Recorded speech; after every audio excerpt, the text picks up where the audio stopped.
Les conversations qu'on entend révèlent souvent la personnalité des gens. Certains se montrent sceptiques, d'autres crédules, d'autres encore sont optimistes, alors que leurs voisins paraissent plutôt pessimistes. Dans des situations sérieuses, on retrouve des gens qui affirment avec force leurs opinions. Ils ne craignent pas l'opposition et ne redoutent pas les conséquences de ce qu'ils disent ouvertement. De ces gens-là, l'expression populaire dit qu'ils ont le courage de leurs convictions. À ce sujet, 2 textes de l'Évangile me reviennent à l'esprit. La première scène nous met en présence d'un groupe de pharisiens. Ils s'opposaient constamment à Jésus. Ils cherchaient souvent à le prendre au piège, mais ils redoutaient la réaction de la foule qui admirait cet homme de Nazareth. Son enseignement fascinait les gens.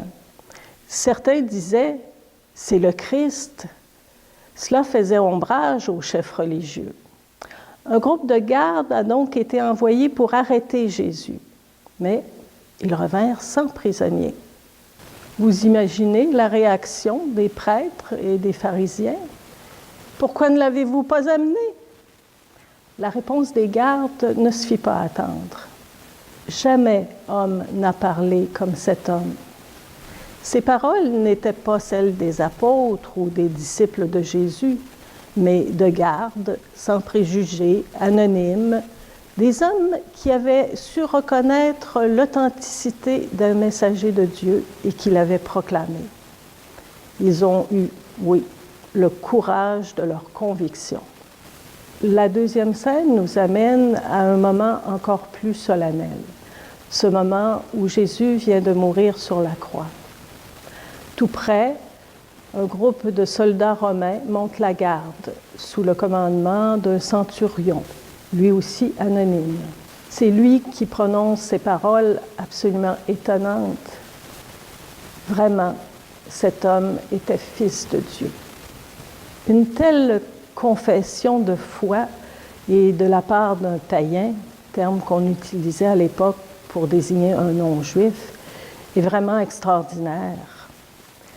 Évidemment, ces mots n'exprimaient pas ce que les chrétiens d'aujourd'hui croient à propos de Jésus, le Fils du Père. La théologie chrétienne n'en était pas à cette étape. Mais tout de même, ce centurion romain avait reconnu en Jésus un ami de Dieu. Et lui aussi avait eu le courage de ses convictions en le disant ouvertement. Je me demande si j'ai la même conviction et le même courage, si dans telle ou telle situation, j'oserais donner un tel témoignage. Vous vous posez peut-être la même question.